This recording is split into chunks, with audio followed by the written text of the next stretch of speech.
أعوذ بالله من الشيطان الرجيم.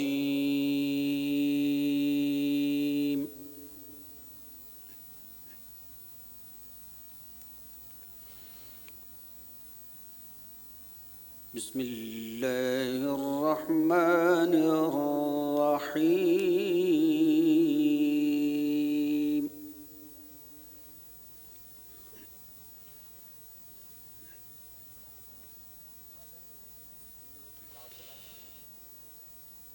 لله ما في السماوات وما في الأرض.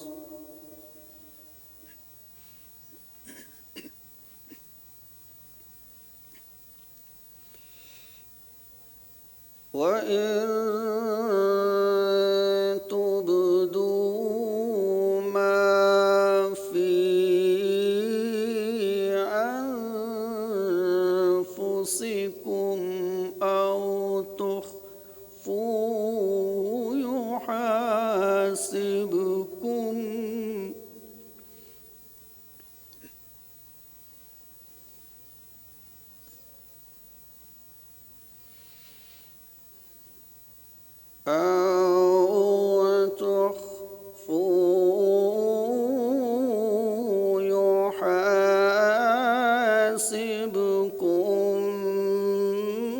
به الله.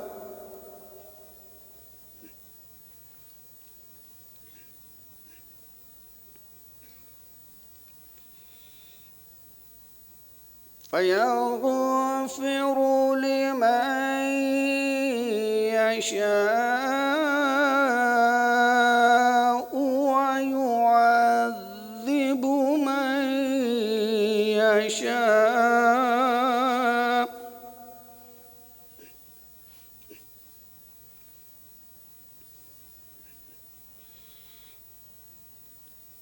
والله على كل شيء قدير.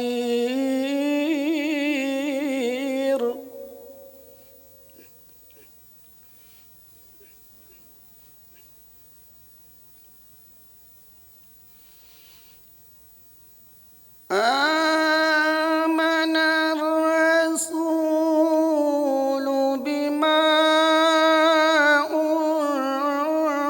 أنزل إليه من ربه والمؤمنون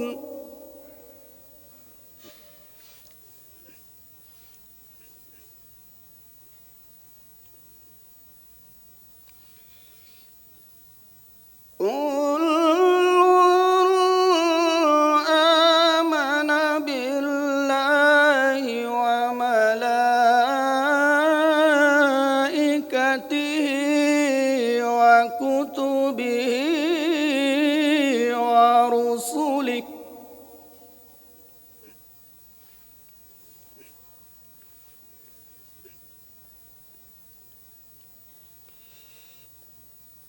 لا نفرق بين أحد من رسله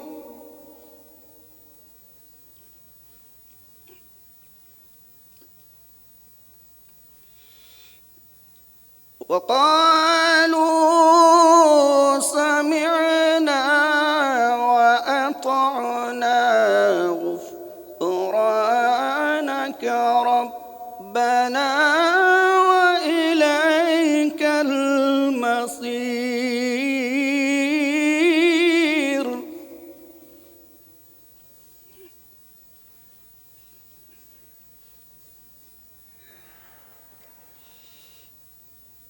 لا يكلف الله نفسا إلا وسعها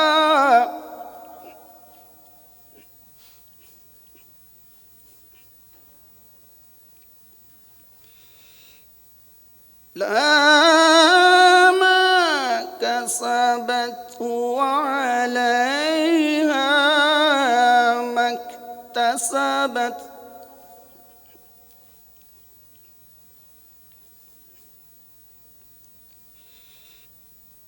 ربنا لا تؤاخذنا إن نسينا أو أخطأنا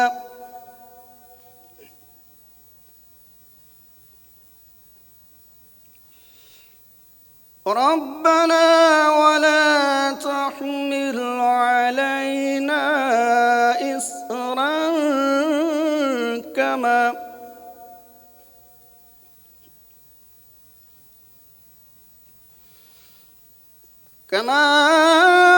حملته على الذين من قبلنا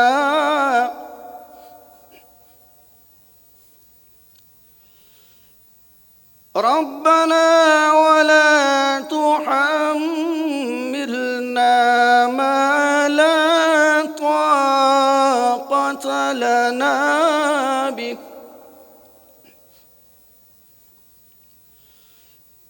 واعف عنا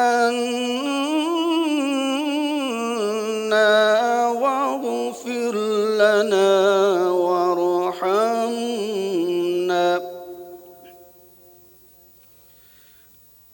أنت مولانا فانصرنا على القوم الكافرين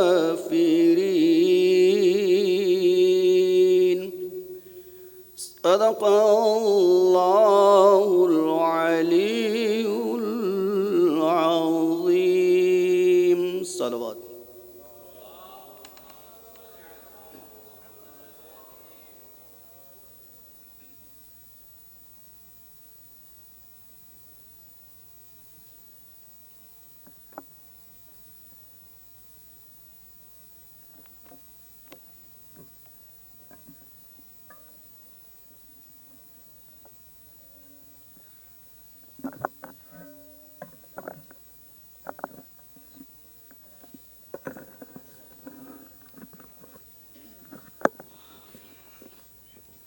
درود پڑھیے گا محمد و آل محمد.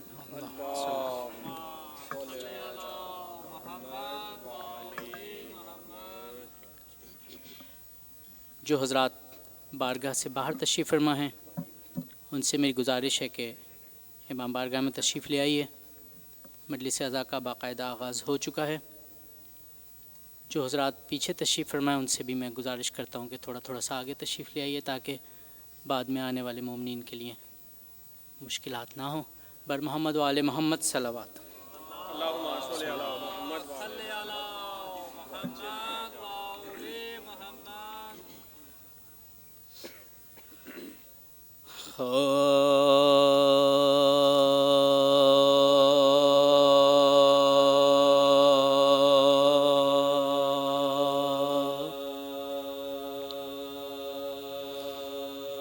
کربلا تیرے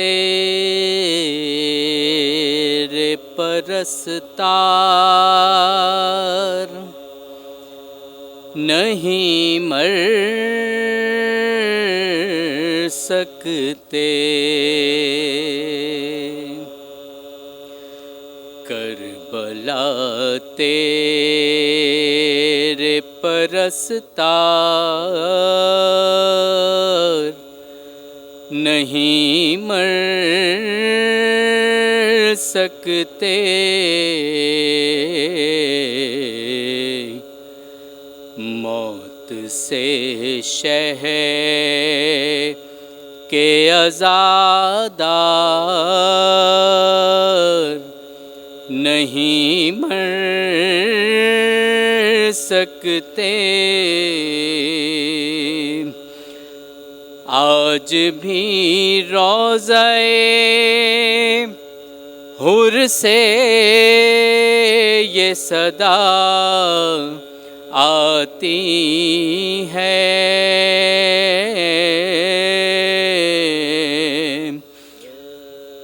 آج بھی روضہ حر سے یہ صدا آتی ہے، جسم مر سکتے ہیں کردار نہیں مر سکتے، جسم مر سکتے ہیں کردار نہیں مر سکتے، کربلا تیرے پرستار۔ نعرہ صلوات۔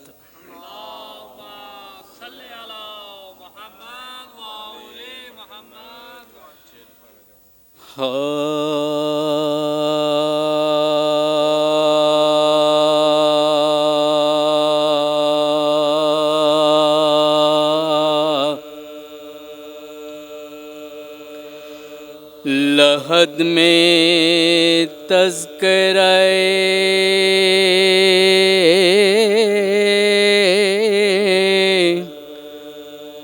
بو تراب کر دوں گا،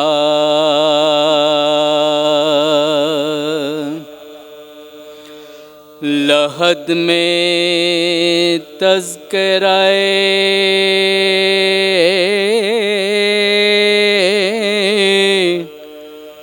بو تراب کر دوں گا،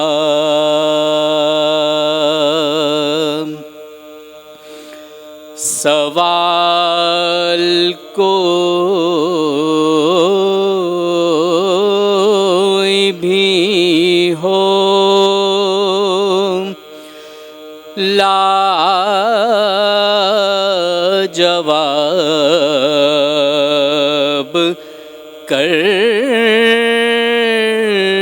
دوں گا،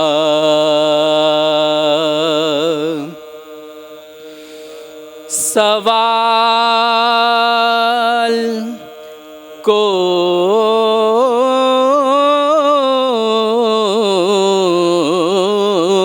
بھی ہو لا جواب کر دوں گا، میرے گناہ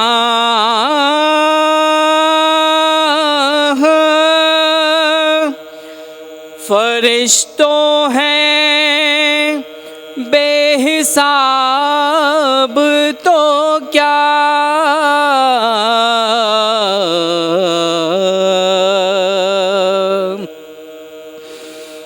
میرے گناہ فرشتوں ہیں بے حساب تو کیا، علی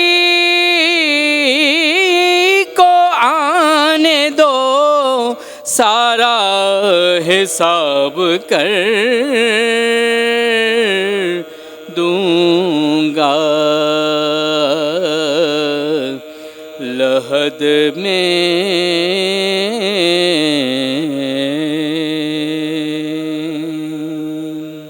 نعرہ صلوات۔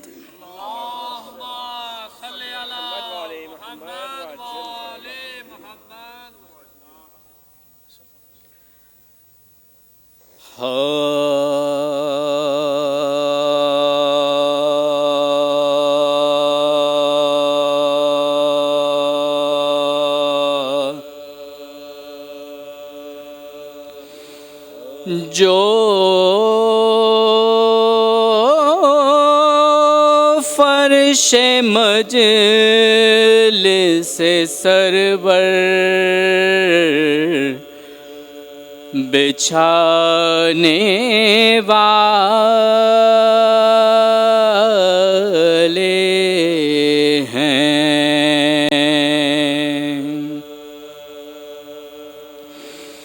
جو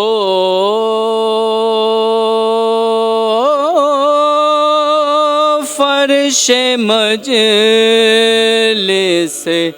سرور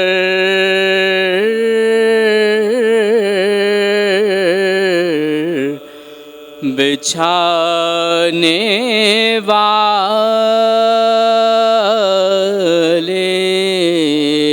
ہیں،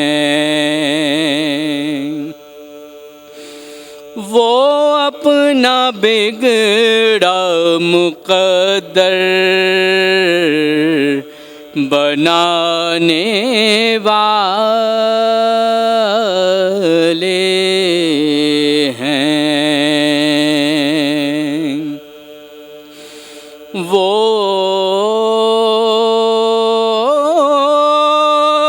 اپنا بگڑا مقدر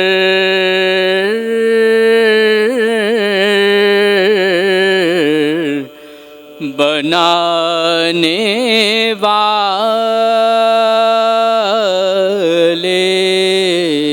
ہیں، وہ جبرائیل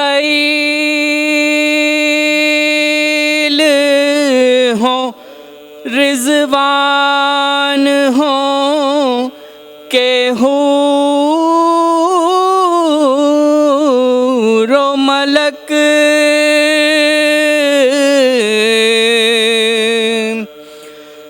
وہ جبرائیل ہوں رضوان ہوں کہ حور و ملک، یہ سب حسین کا جھولا جھلانے والے ہیں، جو فرش مجلس سرور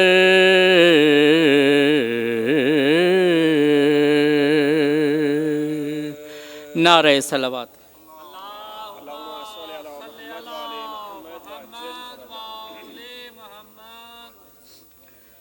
ایک بار پھر باواز بلند نعرہ صلوات۔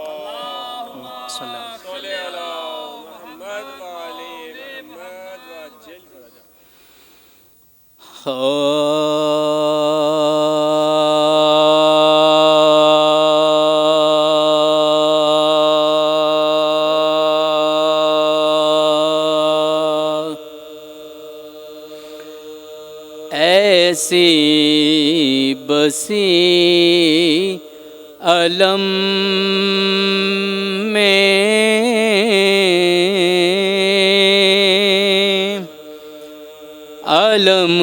علمدار کی مہک،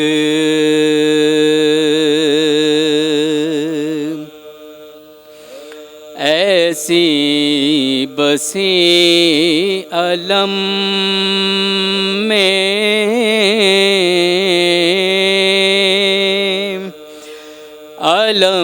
علمدار کی مہک، کعبے میں جیسے حیدر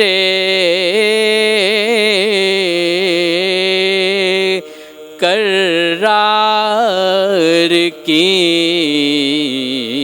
مہک، کعبے میں جیسے حیدر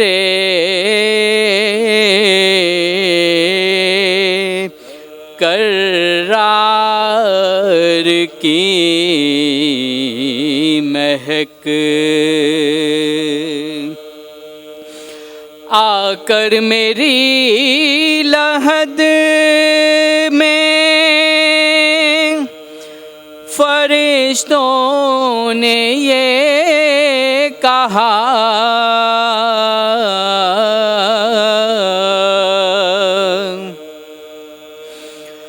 آ کر میری لحد میں فرشتوں نے یہ کہا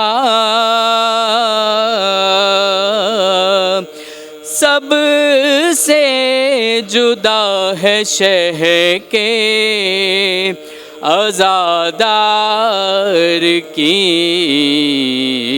مہک آ کر میری لحد میں فرشتوں نے یہ کہا سب سے جدا ہے شہ کے عزادار کی مہک سب سے جدا ہے شہ کے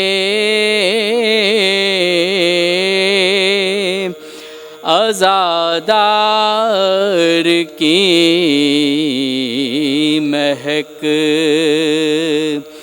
ایسی بسی علم میں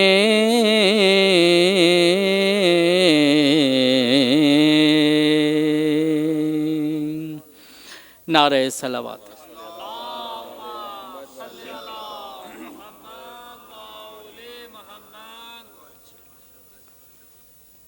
بار دیگر نعرہ صلوات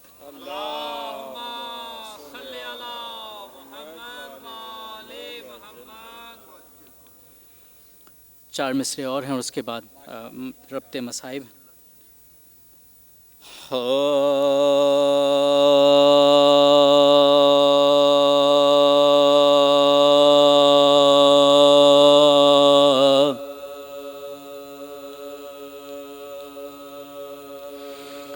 شکر کے سجدوں کے آگے ہر اذیت مر گئی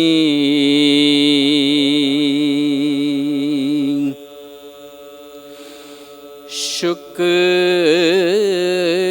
کے سجدوں کے آگے ہر اذیت مر گئی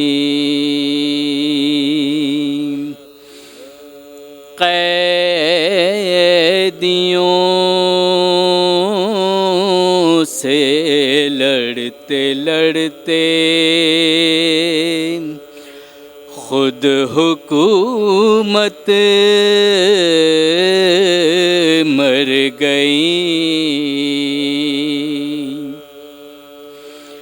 قیدیوں سے لڑتے لڑتے خود حکومت مر گئی کیا ہوا بیعت کا جب پوچھا تو عابد نے کہا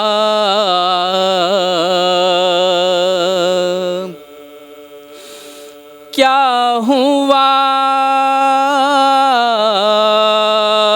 کیا ہوا کیا ہوا بیعت کا جب پوچھا تو عابد نے کہا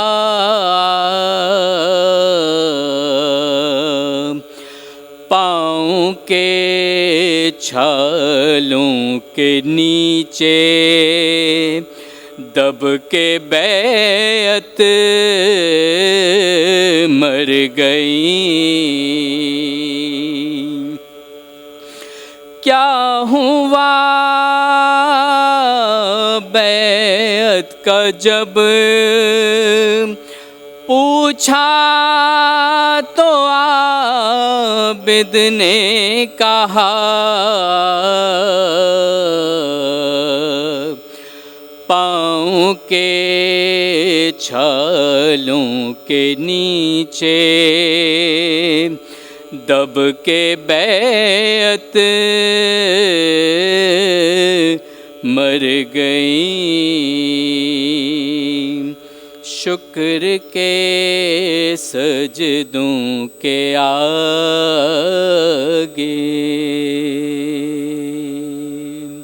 نعرہ صلوات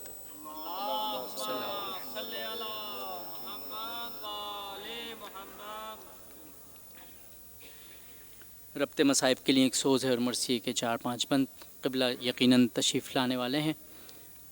آپ کے علم میں ہے کہ جناب مولانا سید شہنشاہ حسین نقوی صاحب خطاب فرمائیں گے اس مجلس سے. میں ربط مصائب کے لیے ایک سوز پڑھتا ہوں اور اس کے بعد مرثیے کے 4-5 بند بآواز بلند صلوات.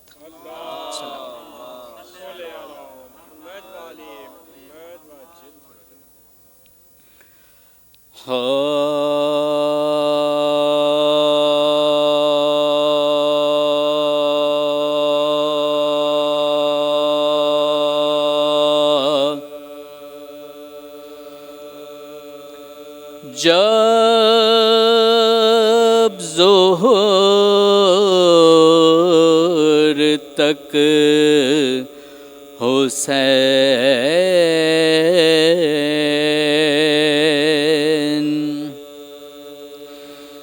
72 کو رو چکے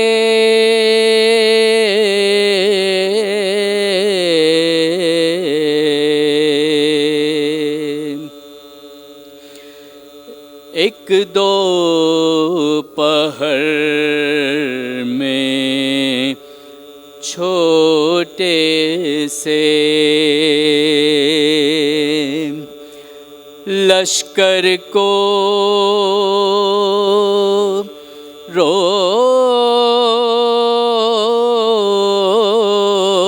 چکے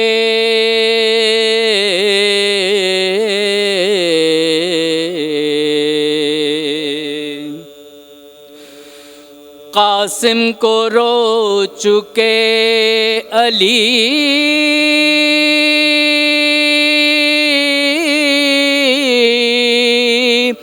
اکبر کو رو چکے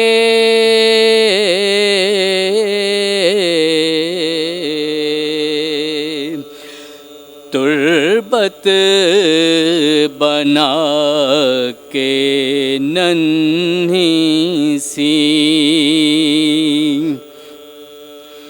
اصغر کو رو چکے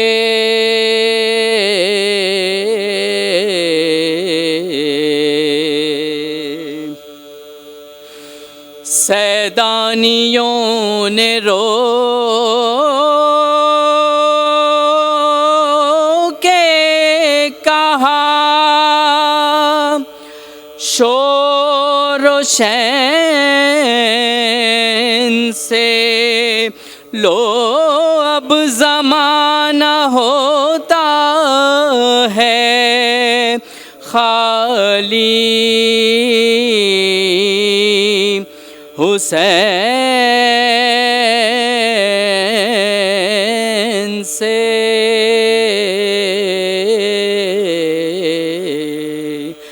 جب ظہر تک حسین. سورہ فاتحہ.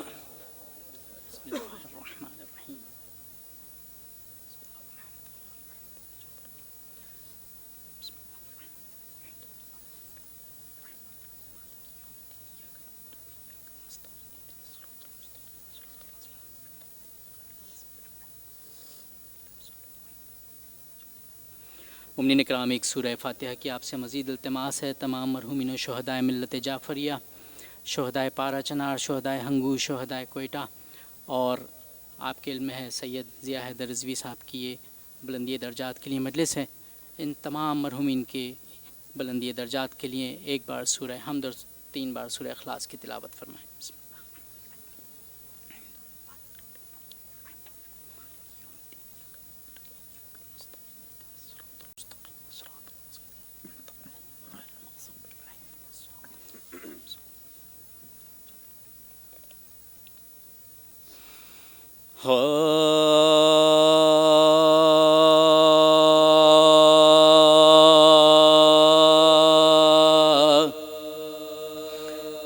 جب آخری سلام کو خیمے میں عائشہ،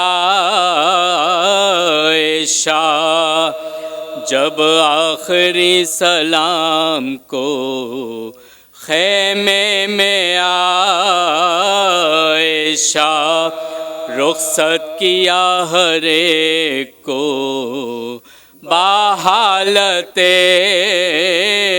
تباہ، کبریٰ پر سکینہ پر حسرت سے کی نگاہ، فرمایا صبر دے تمہیں خلاق مہر و ماں، دے کر دلاسا جو سجاد کے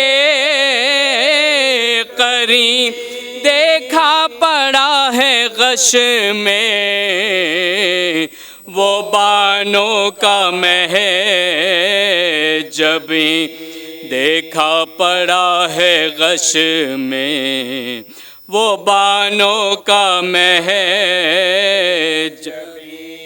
ہائے بازو ہلا کے بولے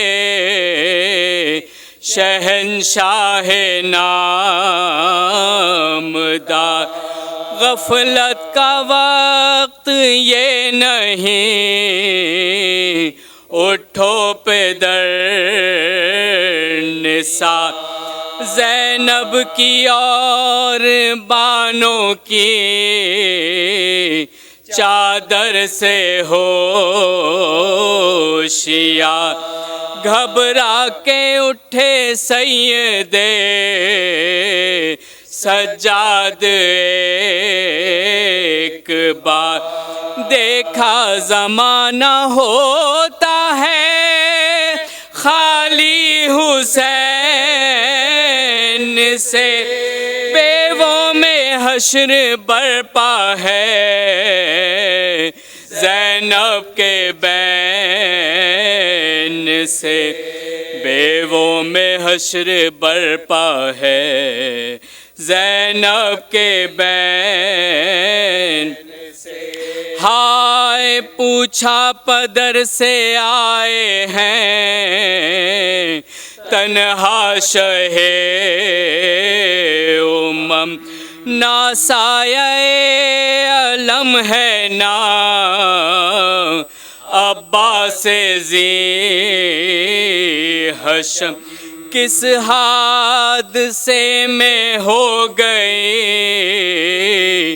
مولا کی پشت خم، چہرے پہ خون کیسا ہے اور چشم کیوں ہے نم، چہرے پہ خون کیسا ہے اور چشم کیوں ہے نم، قاسم کہاں ہے اکبر ذیشان کیا ہوئے شہ نے کہا کہ سب رہے حق میں فدا ہوئے شہ نے کہا کہ سب رہے حق میں فدا ہوئے جب آخر سلام کو خیمے میں عائشہ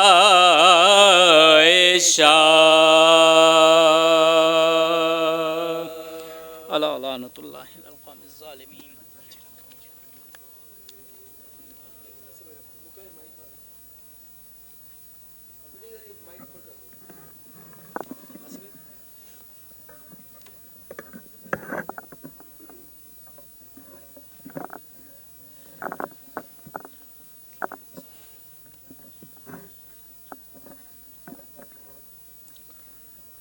درود پڑھتے ہوئے ذرا قریب قریب آ جائیے.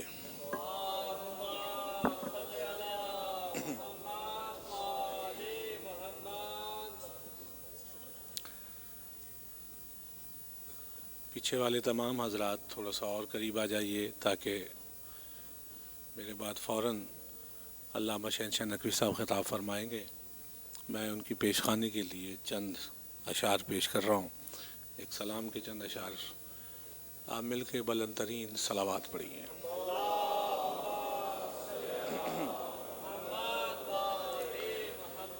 نعرہ تکبیر. قوت سے بولیے نعرہ تکبیر. بلندی سے کہیے نعرہ تکبیر. بولیے نعرہ رسالت. اور قوت سے بولیے نعرہ رسالت. دونوں ہاتھ اٹھا کے جواب دیجیے گا نعرہ حیدری. نعرہ حیدری. حسینیت. حسینیت. یزیدیت. مل کے بلند ترین صلوات.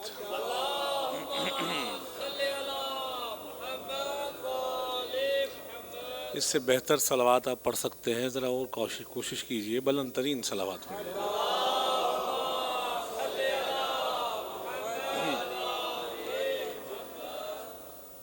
اشک ماتم تیرا سہارا ہے. اشک ماتم تیرا سہارا ہے. ورنہ عقبیٰ میں کیا ہمارا ہے. تھوڑا سا بولیے ذرا حوصلہ افزائی فرمائیے. اشک ماتم تیرا سہارا ہے.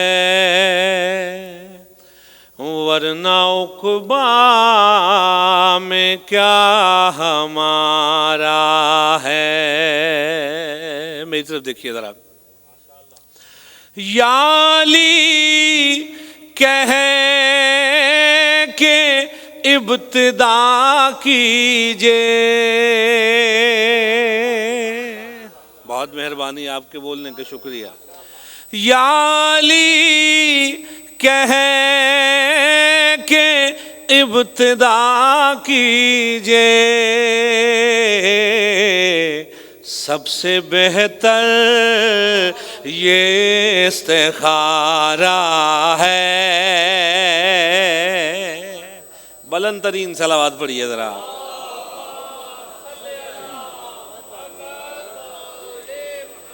کہ سب سے بہتر یہ استخارہ ہے. ورنہ عقبیٰ میں کیا ہمارا ہے.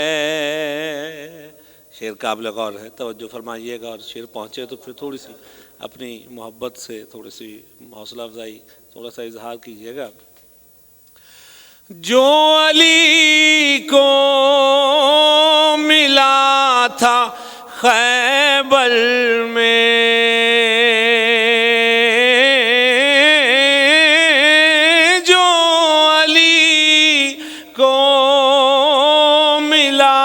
تھا خیبر میں، آج بھی وہ علم ہمارا ہے، آج بھی وہ علم ہمارا ہے۔ ایک بلند ترین صلوات پڑھیے ذرا۔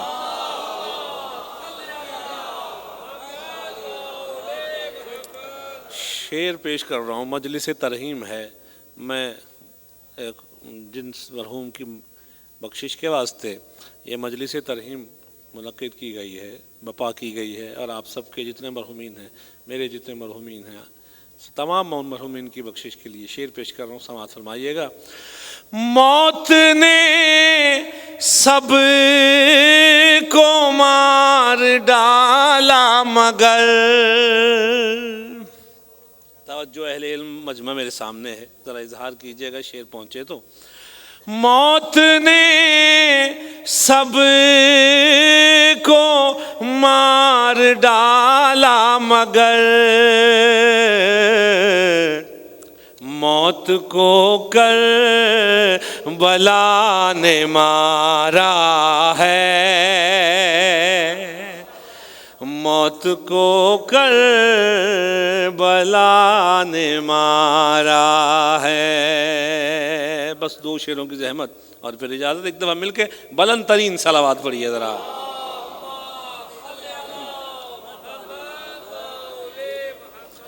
صبح عاشور فیصلہ ہوگا،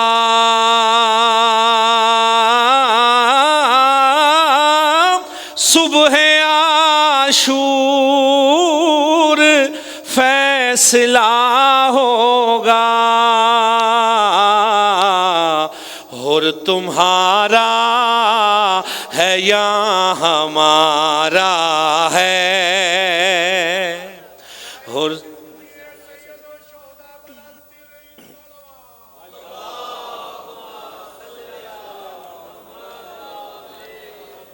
اور تمہارا ہے یا ہمارا ہے، اور تمہارا ہے یا ہمارا ہے، اشک ماتم تیرا سہارا ہے، ورنہ عقبیٰ میں کیا ہمارا ہے۔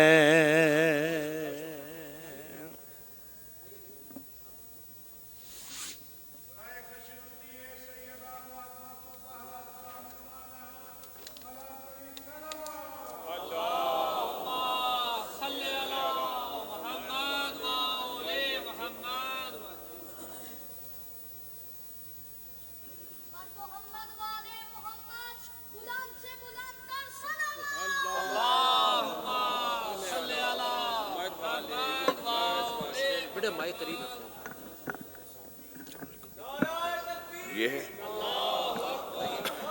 ٹھیک ہے، ٹھیک ہے،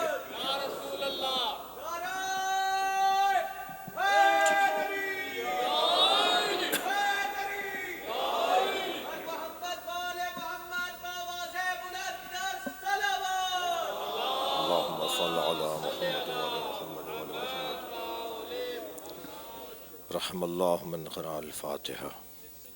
بسم اللہ الرحمن الرحیم، الحمد للہ رب العالمین، الرحمن الرحیم، مالک یوم الدین، ایاک نعبد و ایاک نستعین، اہدنا الصراط المستقیم، صراط الذین انعمت علیہم غیر المغضوب علیہم ولا الضالین۔ صل علی محمد وآل محمد۔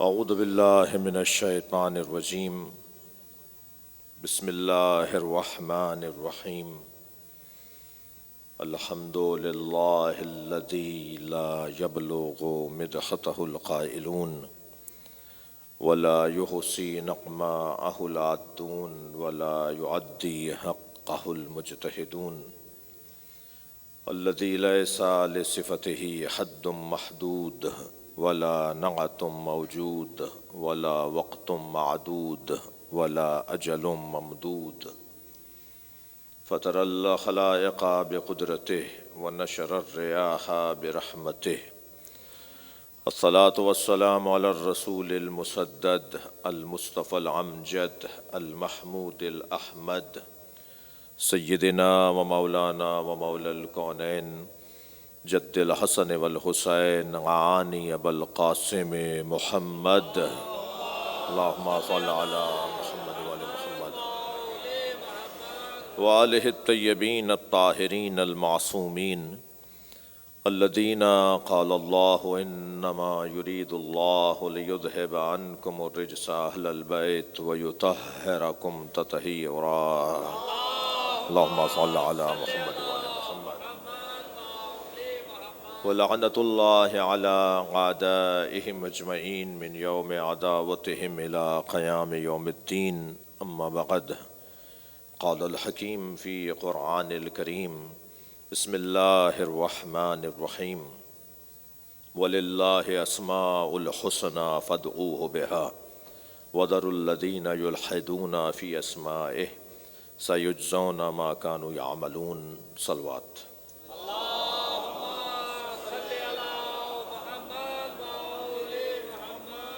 اس سے بلند صلوات ہدیہ کریں گے اللہم صل علی محمد وعلی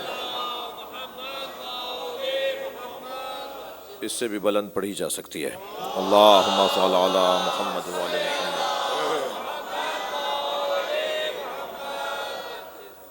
التماس کر رہا ہوں ایک مرتبہ سورہ فاتحہ 3 مرتبہ سورہ خاص اول و آخر صلوات کے ساتھ مرحوم مغفور سید ضیاء حیدر رضوی ابن سید جمیل حسین رضوی رحم اللہ من قرأ الفاتحہ بسم اللہ الرحمن الرحیم الحمد للہ رب العالمین الرحمن الرحیم مالک یوم الدین ایاک نعبد و ایاک نستعین اهدنا الصراط المستقیم صراط الذین انعمت علیہم غیر المغضوب علیہم ولا الضالین بسم اللہ الرحمن الرحیم قل هو اللہ احد اللہ الصمد لم یلد ولم یولد ولم یکن له کفوا احد بسم اللہ الرحمن الرحیم قل هو اللہ احد اللہ الصمد لم یلد ولم یولد ولم یکن له کفوا احد بسم اللہ الرحمن الرحیم قل هو اللہ احد اللہ الصمد لم یلد ولم یولد ولم یکن له کفوا احد اللہم صل علی محمد وعلی محمد مغفرت کے لیے بلند صلوات پڑھ لیں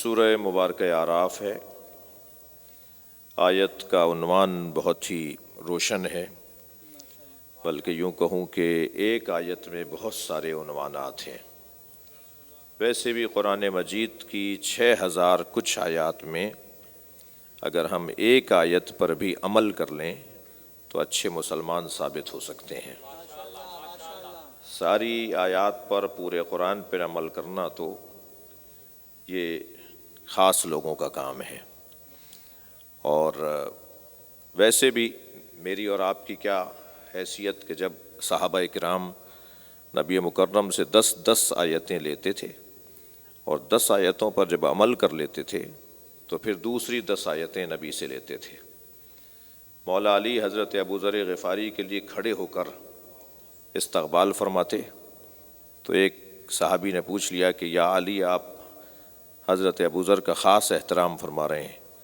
تو مولا نے فرمایا ابو ذر قرآن کی 10 آیتوں کے فقیہ ہیں جو 10 آیتوں کا فقیہ ہو جائے وہ اتنا معتبر ہو جاتا ہے کہ آسمان نے کسی ایسے پہ سایہ نہیں کیا جو ابو ذر سے زیادہ سچا ہو اور زمین نے کسی ایسے کا بوجھ نہیں اٹھایا جو ابو ذر سے زیادہ سچا ہو تو جو 10 آیتوں کا فقیہ ہو وہ ابو ذر غفاری کہلائے اور جو بولتا قرآن ہو وہ علی کہلاتا ہے یہ آیات قرآن کی اور بعض اوقات آیات میں کچھ آیات تو میں عرض کروں کہ ایسی ہیں جنہیں فریم کروا کے تغرا بنوا کے خوبصورت انداز سے لکھوا کر اپنے گھروں میں لگانے کی ضرورت ہے، اپنے آفسوں میں لگانے کی ضرورت ہے، اپنے اداروں میں انہیں لگانے کی ضرورت ہے تاکہ آتے جاتے قرآن کی وہ آیت ہمیں بہتر مسلمان بنا سکے۔ اصالِ ثواب کی مجلس ہے، کچھ اسی طرح کی باتیں ہوں گی. صلوات پڑھ لیں ذرا محمد وآل میں.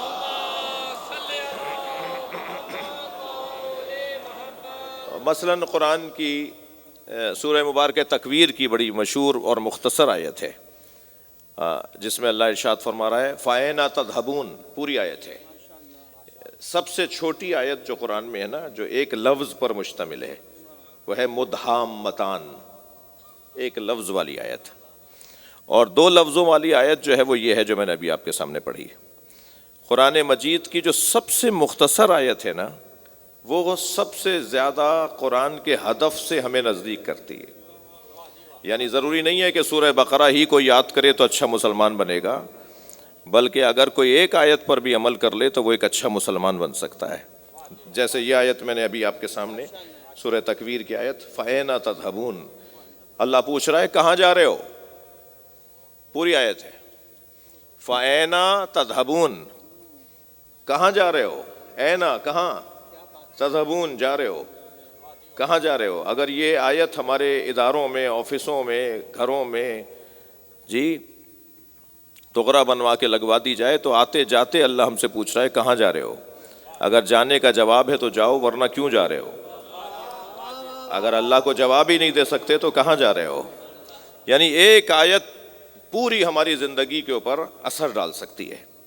ایک اعرابی آیا سرکار کی خدمت میں، حضرت محراب مسجد میں تشریف فرما ہے کہ ایک مرتبہ اس نے دروازے پہ کھڑے ہو کر کہا کہ میں نے اپنے اونٹ کے گھٹنے میں عقال باندھا ہے، بے چین ہے میرا یہ اونٹ، کہیں رسی چھڑا کر عقال چھڑا کے بھاگ نہ جائے.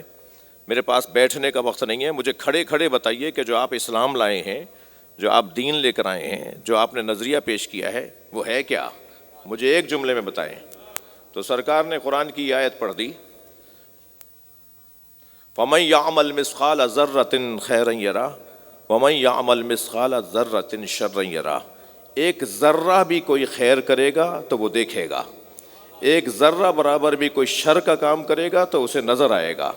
تو دور سے اس نے آواز دے کر کہا کفانی کفانی، کافی ہے کافی ہے، یہ کہہ کے چلا گیا. تو سرکار نے فرمایا جاء جہولا ذہبا فقیہا، جاہل آیا تھا فقیہ بن کے لوٹا ہے. تو ایک آیت بھی کافی ہے. اگر میں اور ہم چاہیں تو قرآن کی ایک آیت پر بھی عمل ہو جائے تو وہ آیت ہماری زندگی پر مکمل اثر ڈالنے والی آیت ہے. اور عزیزو، قرآن کی ہر آیت کا ایک حسن ہے. قرآن فہمی کا اور قرآن ماننے والوں کا مجمع ہے، اور جو قرآن کو نہیں مانتے وہ بھی اس طرح کی گفتگو سے بہرحال مان لیتے ہیں. قرآن منوانے کی بھی یہی باتیں ہیں. صلوات پڑھ لیں ذرا محمد و آل محمد.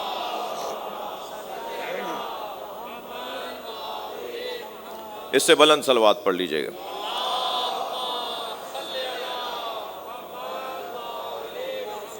اب اس روشنی کا یہ فائدہ ہوگا کہ آپ تو مجھے اچھی طرح دیکھ لیں گے، لیکن میں بہت سے لوگوں کو یہاں دیکھ نہیں پاؤں گا. یہ روشنی میری آنکھوں میں لگے گی. ایک اور صلوات نبی کی ذات پہ طلب اللہم صل علی. بات آگے بڑھے تھوڑی سی. تو عزیزو دیکھیے، عقیدہ توحید کے اوپر تمام آیات کو جو اللہ کے بارے میں ہیں انہیں اگر ایک جگہ کیا جائے تو عقیدہ توحید کے پیغامات قرآن مجید کے اندر ہمیں بھرپور، کافی، وافی نظر آتے ہیں.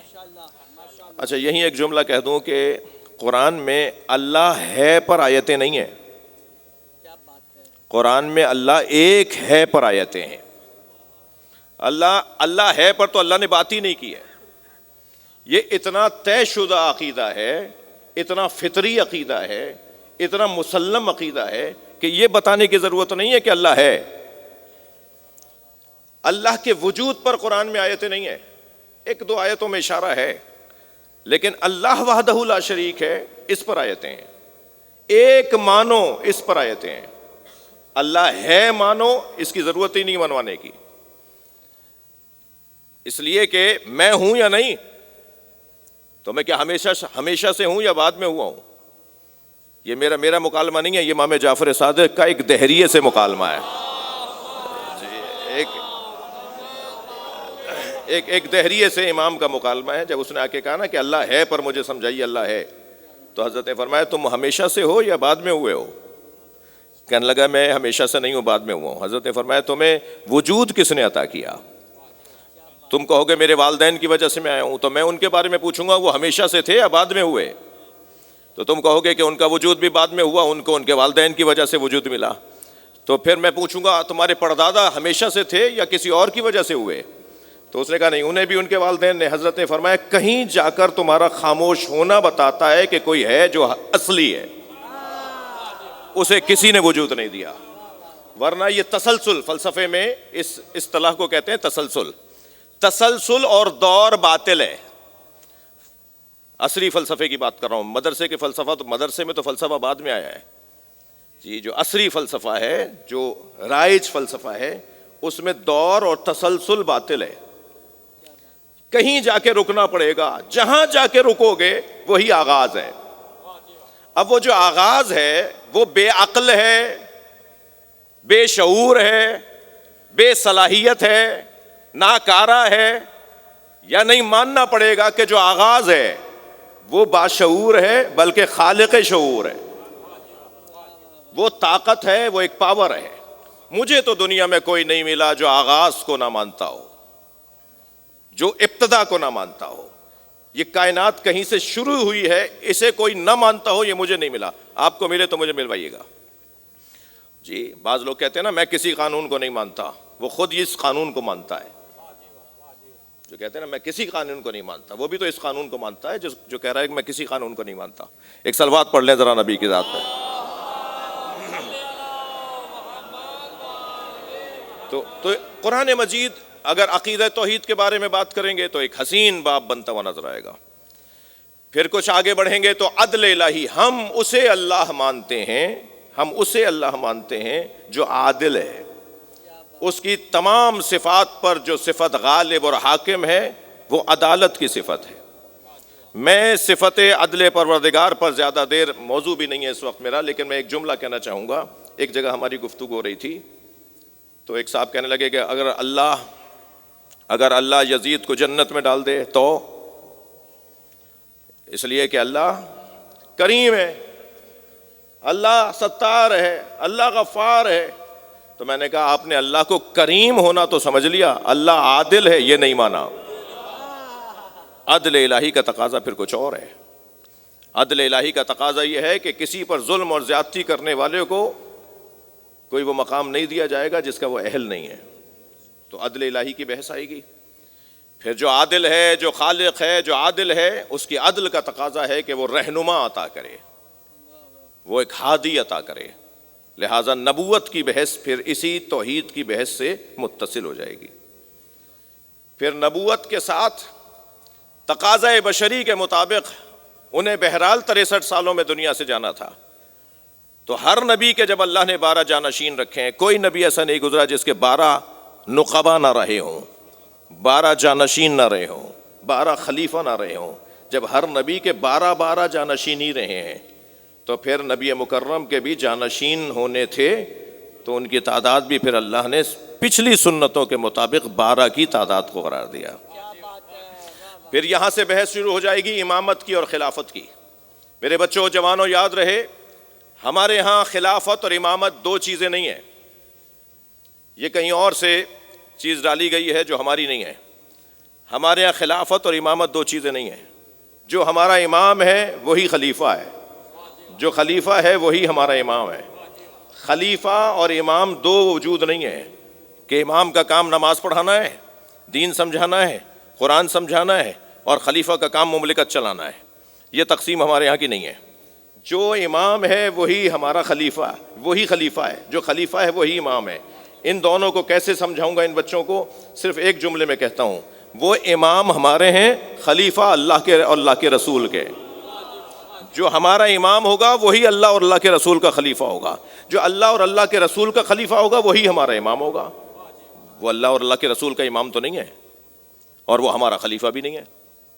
ہمارا امام ہے، ان کا خلیفہ ہے، تو بس جو ان کا خلیفہ ہے وہ ہمارا امام ہے، جو ہمارا امام ہے وہ ان کا خلیفہ ہے۔ تو امام اور خلافت دو چیزیں نہیں ہیں، امامت اور خلافت دو چیزیں نہیں ہیں۔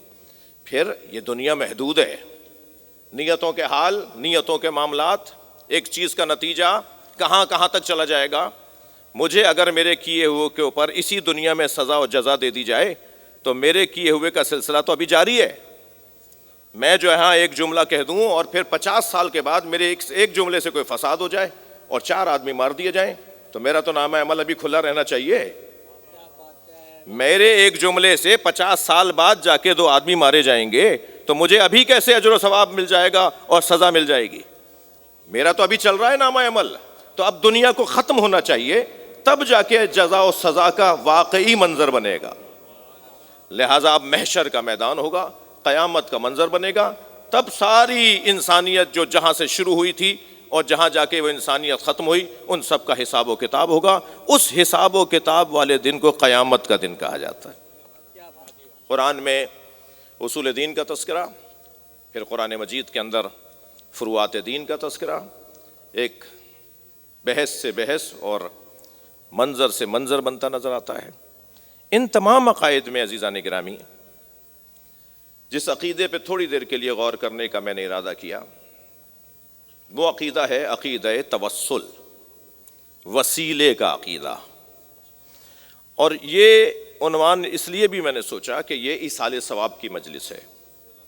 ہم یہاں سب جمع ہوئے ہیں ایک امید سے جمع ہوئے ہیں, اور امید یہ ہے کہ ہم دعا کریں گے اور اللہ ہمارے عزیز مرحوم و مغفور کے درجات کو بلند کر دے گا, ان کی کوتاہیوں سے اللہ درگزر فرمائے گا. تو یہ جو ہماری سوچ ہے نا, اس سوچ کو بڑا گہرا ربط ہے عقیدہ توسل کے ساتھ, وسیلے کے عقیدے کے ساتھ. پہلی بات تو یہ ذہن میں رہے, میں بات زیادہ تر کر رہا ہوں اپنے جوانوں سے, بزرگوں سے مجھے دعا چاہیے کہ یہ جو وسیلے کا عقیدہ ہے اس کی رد میں جو لوگ بات کرتے ہیں, جو اس کے خلاف بات کرتے ہیں, جو اسے پسند نہیں کرتے, جو اسے کبھی شرک سے اور کبھی کفر سے تعبیر کرتے ہیں, ان کے جو خیالات ہیں انہیں بھی جانچنے اور ناپنے کی ضرورت ہے, انہیں بھی سننے اور سمجھنے کی ضرورت ہے. ان کا بڑا حسین جملہ ہے, بہت سج کر اور بہت اہتمام کے ساتھ وہ ایک بات کرتے ہیں, اور وہ بات یہ کرتے ہیں کہ ہمیں اللہ کافی ہے, ہمیں صرف اللہ سے بات کرنی چاہیے, اور عبادت تو صرف اللہ کی ہے, اللہ کے علاوہ تو کوئی ہے ہی نہیں. حتیٰ اگر آپ مدینہ منورہ چلے جائیں تو سرکار کے روزے کو چومنے والوں کے ساتھ جو کچھ ہوتا ہے, میں خود ان میں سے ہوں کہ جن کے ساتھ جو کچھ ہوتا ہے. جنت البقیع کے ساتھ کھڑے ہو کر آپ اگر ائمہ بقیع کو, ازواج رسول کو, صحابہ اکرام کو, امہات المومنین کو اگر سلام کریں اور آپ کے ان سے بات کرتے ہوئے کچھ ان کو ایسا محسوس ہو جائے تو وہ جو کچھ ہوتا ہے وہ بہت سے لوگوں نے دیکھا ہوگا, یعنی سختی برتی جا رہی ہوتی ہے. تو ان سے جب پوچھا جائے تو وہ بھی یہی کہتے ہیں کہ نہیں, صرف اللہ سے بات کرو, ادھر رخ کرو, ان سے بات کرو, اللہ سے بات کرو. بات بڑی اچھی ہے, عنوان بہت سجا ہوا ہے. یقیناً کون مسلمان ہوگا جو کہے گا کہ نہیں اللہ سے نہیں؟ کون مسلمان ہو سکتا ہے جو یہ سوچے گا کہ نہیں ہمیں اللہ سے بات نہیں کرنی؟ جو اس طرح کی بات کرے گا خود اس کی مذمت شروع ہو جائے گی, اور مذمت ہونی بھی چاہیے. کوئی اگر اللہ کا انکار کر رہا ہو, اللہ کو یاد نہ کر رہا ہو تو اس کو اچھا نہیں سمجھنا چاہیے. لیکن اس اچھے اور سجے ہوئے پیغام رکھنے والوں سے ہمارا کہنا یہ ہے کہ سارے معاملات کا تعلق, ہر عمل کا تعلق نیت کے اوپر ہے. بہت مشہور آپ نے حدیث سنی ہے, الاعمال بالنیات, بہت روشن پیغام ہے کہ اعمال کا دار و مدار نیتوں کے اوپر ہے. میں اس بات کو روشن کرنے کے لیے ایک آیت کا سہارا لے رہا ہوں. آیت میں ارشاد ہو رہا ہے وَقَضَىٰ رَبُّكَ أَن لَّا تَعْبُدُوا إِلَّا إِيَّاهُ وَبِالْوَالِدَيْنِ إِحْسَانًا. ایک باپ کی مجلس سے ترہیم بھی ہے, لہٰذا اس آیت کو ذرا سن لیجئے. وَقَضَىٰ رَبُّكَ أَن لَّا تَعْبُدُوا إِلَّا إِيَّاهُ وَبِالْوَالِدَيْنِ إِحْسَانًا. یہ اللہ کا حتمی آخری فیصلہ ہے کہ اس کے علاوہ کسی اور کی عبادت نہ کرنا. وَبِالْوَالِدَيْنِ إِحْسَانًا, اور والدین کے ساتھ حسن سلوک رکھنا, اچھا برتاؤ رکھنا. آگے آیت بڑھتی ہے, آیت آگے بڑھتی ہے اما یبلغن عندک الکبر احدہما او کلاہما, اگر ان میں سے ایک یا دونوں تمہاری زندگیوں میں بوڑھے ہو جائیں, فلا تقل لہما اف, تو انہیں اف مت کہنا, ولا تنہرہما, ان سے جھڑک کر بات مت کرنا, وقل لہما قولا کریما, اور جب والدین کے سامنے حاضری ہو بولنے لگو, بات کرنے لگو تو الفاظ بہت ہی پیارے، میٹھے، دھیمے، سجے ہوئے، مسجع الفاظ ہونے چاہیے. وَقُلْ لَهُمَا قَوْلًا كَرِيمًا، یہاں تک کہنے کے بعد پھر اللہ نے اور بتایا کہ اب کیا کرنا ہے والدین کے ساتھ. وَاغْفِضْ لَهُمَا جَنَاحَ الذُّلِّ مِنَ الرَّحْمَةِ، اور جب والدین کے سامنے جاؤ تو اپنے شانوں کو ایسے جھکاؤ جیسے کوئی نوکر اپنے مالک کے سامنے کھڑا ہے. جناح کہتے ہیں یہ شانوں کو نا. وَاغْفِضْ لَهُمَا جَنَاحَ الذُّلِّ مِنَ الرَّحْمَةِ، انکساری کے ساتھ، خاکساری کے ساتھ، تواضع کے ساتھ اپنے والدین کے سامنے اپنے شانوں کو جھکا دینا. وَقُلْ رَبِّ ارْحَمْهُمَا كَمَا رَبَّيَانِي صَغِيرًا، اور پھر مجھ سے بھی کہنا کہ یا اللہ ان دونوں پر ایسے رحم کر جیسے بچپنے میں ان دونوں نے مجھ پہ رحم کیا. اس آیت سے میں کیا سمجھنا چاہ رہا ہوں عزیزو؟ وَاغْفِضْ لَهُمَا جَنَاحَ الذُّلِّ مِنَ الرَّحْمَةِ، کوئی مجھے کر کے تو دکھائے کہ شانے جھکیں اور سر نہ جھکے. اللہ نے والدین کے آگے، میرے اور آپ کے والدین نبی رسول امام معصوم نہیں ہیں، اللہ نے غیر معصوم والدین کے آگے، بظاہر جو گناہگار والدین ہیں، بظاہر خطا کار والدین ہیں، ان کے آگے اللہ نے حکم دیا ہے کہ اپنے شانوں کو جھکا دو. کیسے ممکن ہے کوئی شانے جھکائے اور سر نہ جھکے؟ چلیں آپ شانے ہی جھکا دیجئے بغیر سر جھکے ہوئے، جھکنے کی بات ہو رہی ہے یا نہیں؟ تو یہ جھکتا ہوا اگر کسی کو ہم نے دیکھ لیا تو کہیں ایسا نہ ہو جائے کہ یہ کہہ دے کہ یہ تو عبادت کر رہا ہے. تو جھکا تو اللہ کے آگے بھی جاتا ہے، جھکا تو والدین کے آگے جانے کا بھی حکم ہے. تو دونوں میں فرق کیا ہے؟ دونوں میں فرق نیت کا ہے. وہاں عبادت کی نیت سے جھکا جا رہا ہے، یہاں تعظیم کی نیت سے جھکا جا رہا ہے. صلوات پڑھ لیں ذرا محمد و آل محمد پر. بھائی بہت بڑا مجمع ہے مگر صلوات سب نہیں پڑھ رہے. اللہم صل علی محمد و آل محمد. صلوات کا ہم سب کو فائدہ ہوگا. ایک اور بلند صلوات دیکھ، اللہم صل علی محمد و آل محمد. بات روشن ہے میری؟ وہ جو جھک رہا ہے اس سے پوچھا جائے گا تم کیوں جھک رہے ہو؟ اس کی نیت کے بعد ہی فیصلہ ہوگا. اب سوال یہ ہے کہ اللہ کافی ہے کی آیات ہیں قرآن میں. الیس اللہ بکاف عبدہ، اے میرے بندے کیا تیرے لیے اللہ کافی نہیں ہے؟ ایک حدیث ہے، ایک فرمان ہے مولا نبی کا، اطلب العلم، بڑا مشہور فرمان، مہد سے لحد تک علم حاصل کرو. ایسے ہی سرکار کا ایک اور فرمان بھی ہے جی. سرکار فرماتے ہیں کہ الحکمت دالۃ المؤمن اینما وجدہا اخذہا.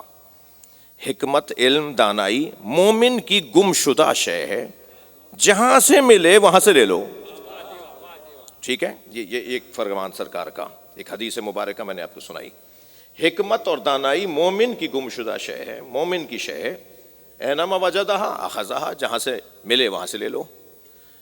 تو جب ہم کہتے ہیں کہ اپنے بچوں کو کس کے حوالے کر رہے ہو، تو جواب یہ آتا ہے یہ سوال ہی نہیں ہونا چاہیے. علم ہے، کوئی بھی دے رہا ہو.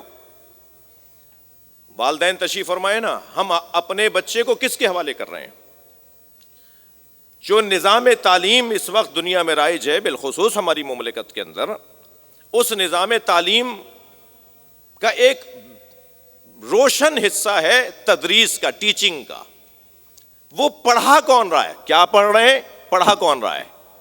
یہ جو پڑھانے والا ہے نا، یہ بچہ صرف کتابیں نہیں پڑھتا، اپنے استاد کی اداؤں کو بھی پڑھتا ہے، اپنے استاد کے رویوں کو بھی پڑھتا ہے، اپنے استاد کے آنے جانے کو بھی پڑھتا ہے، حتیٰ اپنے استاد کی چال کو اپنا لیتا ہے، حتیٰ اپنے استاد کے مسکرانے کو اپنا لیتا ہے، حتیٰ اپنے استاد کے ایک ایک ادا کو وہ اپنا لیتا ہے. اس کا مطلب یہ ہوا کہ انسان فطری طور پر تھیوری بھی چاہتا ہے، پریکٹیکل بھی چاہتا ہے. فطری طور پر کتابیں بھی چاہتا ہے، اس کی پریکٹس اور اس کی مشق بھی چاہتا ہے. تو ہمارا کہنا یہ ہوتا ہے، یا ایک بڑی تعداد میں جو ماہرین تعلیم ہیں، دانشور ہیں، معاشرے کی بہتری کا سوچنے والے ہیں، وہ یہ کہتے ہیں کہ نہیں، نصاب تعلیم پر تو توجہ دینی ہی ہے، مگر ساتھ میں اس پہ بھی توجہ دو کہ یہ پڑھائے گا کون، کہاں بھیج رہے ہو اپنے بچے کو. تو جب ہم یہ کہیں بھئی ہر ایک سے ہمیں علم نہیں لینا، ہر ایک سے ہمیں علم اپنے بچے کو نہیں پڑھوانا، ہر ایک کے حوالے ہم اپنا بچہ نہیں کریں گے، ہر ٹیچر اس قابل نہیں ہے جو ہمارے بچے کو پڑھائے، تو پھر وہاں یہ آیت، یہ حدیث پڑھ کے سنائی جائے گی کہ نبی نے فرمایا کہ علم اور حکمت دانائی مومن کی گمشدہ شے ہے، جہاں سے ملے وہاں سے لے لو۔ تو ایک استاد کی خدمت میں تھا، انہوں نے ایک گتھی سلجھائی، انہوں نے کہا بھائی حدیث پر ہی غور کر لو، حدیث کہہ رہی ہے کہ حکمت مومن کی گمشدہ شے ہے، پہلے مومن ہو جاؤ پھر چاہو جہاں سے لے لو۔ ابھی تمہارا اپنا عقیدہ مضبوط نہیں ہے، ابھی تم خود مضبوط نہیں ہو، پہلے مومن تو ہو جاؤ۔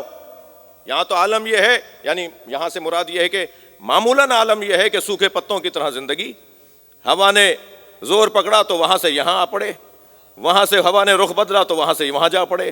جو روزانہ رنگ بدلتا ہو، جو روزانہ ڈھنگ بدلتا ہو، جو روزانہ عقیدہ بدلتا ہو، جو روزانہ سوچ بدلتا ہو، وہ مومن کہاں ہے؟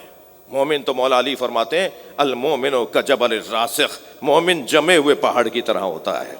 مومن بار بار نظریے بدلنے والا نہیں ہوتا، اپنے اصولوں سے ہاتھ اٹھانے والا نہیں ہوتا۔ جی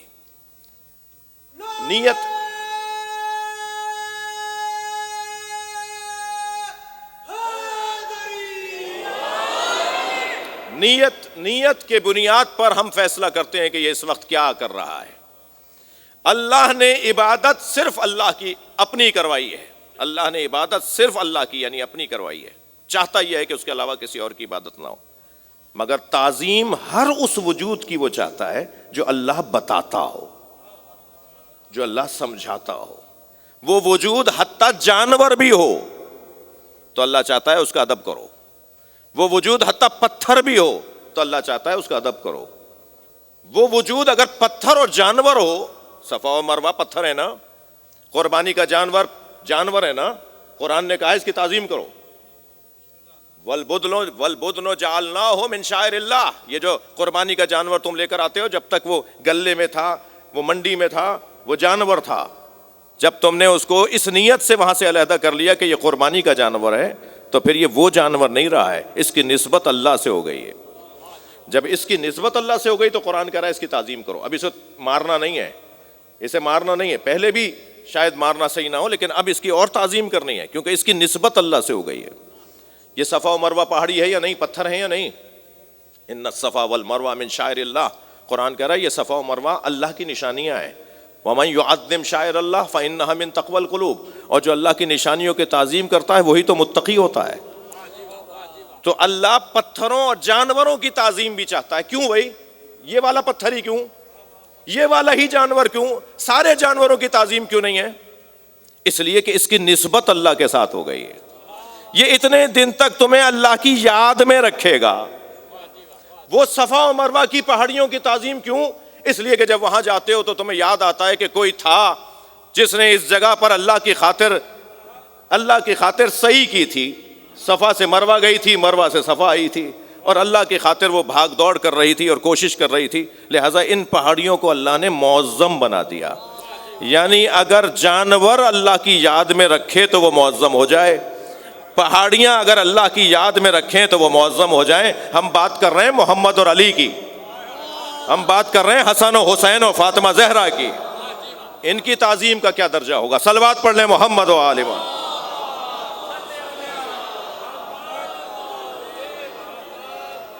تو پہلا مرحلہ عقیدہ توسل میں گفتگو کا تو یہ ہوگا، مجھے اندازہ ہے کہ وقت میرے پاس محدود ہے، لیکن اصلی مضمون میرے محترم سننے والوں کے حوالے اگر ہو جائے تو میری محنت سوارت ہو جائے گی۔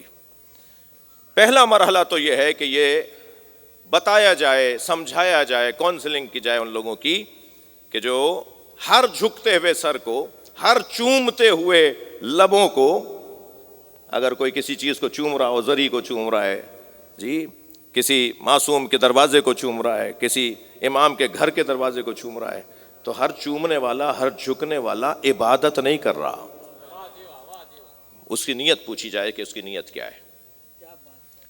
ہم میں سے کوئی بھی ائمہ اہل بیت کو اللہ نہیں بولتا، اور جو بولتے ہیں ہم انہیں پسند نہیں کرتے، اس لیے کہ وہ ائمہ اہل بیت کے مقصد اور ہدف سے دور کرنے والے لوگ ہیں، وہ خود پریشان ذہن لوگ ہیں۔ ہر طرح کے لوگ ہر جگہ ہوتے ہیں، مگر مذہب اور یہ ممبر اور یہ محراب ان کو آن نہیں کرتا، انہیں ان کی ذمہ داری نہیں لیتا جو اس طرح کا عقیدہ رکھتے ہوں۔ روشن بات ہے کہ اللہ کافی ہے اے میرے بندے، الیس اللہ بکافٍ عبدہ، اے میرے بندے کیا تیرے لیے اللہ کافی نہیں ہے؟ تو پہلے بندے بن جاؤ پھر اللہ کافی ہے۔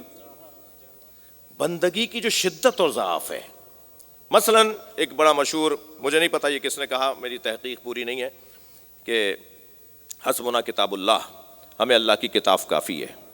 جی نہیں، میں نہیں جاننا چاہ رہا کہ یہ کہا کس نے ہے۔ یہ جملہ اگر کوئی کہنے کا حقدار ہے نا تو وہ یا نبی ہیں یا علی ہے، کہ ہمیں کتاب خدا کافی ہے، اس لیے کہ انہیں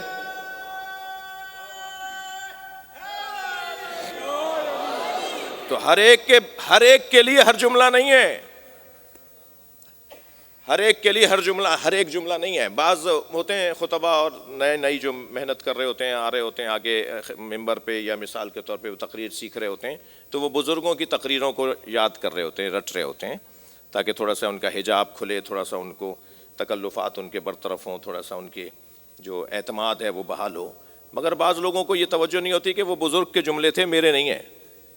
وہی جملے بول دیتے ہیں جو کسی بزرگ نے 50 سال محنت کے بعد بولے ہوتے ہیں۔ ایسے ہی جو یہ کہہ رہا ہے نا کہ ہمیں اللہ کافی ہے، میں ان سے کہہ رہا ہوں کہ پہلے اس قابل ہو جاؤ کہ تم کہہ سکو کہ اللہ کافی ہے۔ ایک بات پیغام۔ دوسری بات اس گفتگو میں یہ ہے کہ خود اللہ چاہتا ہے کہ مجھ تک آؤ اس رستے سے جو رستہ میں نے تمہیں دکھایا ہے۔ میرے پاس، مجھ طالب علم کے پاس 85 دلیلیں ہیں اپنے اس دوسرے موضوع پر، میں صرف 2-3 دلیلیں دے کر اکتفا کروں گا۔ آیت، سورہ اگر اللہ چاہتا تو هو اللہ احد سے شروع ہو جاتا، سورہ توحید، هو اللہ احد، اللہ الصمد، لم یلد ولم یولد ولم یکن لہ کفوا احد، اس سے شروع ہو جاتا، لیکن سورہ هو اللہ احد سے شروع نہیں ہو رہا۔ قل هو اللہ احد، تم کہہ دو وہ اللہ احد ہے۔ تو خود کیوں نہیں کہہ رہا تو احد ہے؟ یا اللہ تو خود کیوں نہیں کہہ رہا تو احد ہے؟ اللہ چاہتا یہ ہے کہ اللہ بھی مانا جائے تو مصطفیٰ کا اللہ مانا جائے۔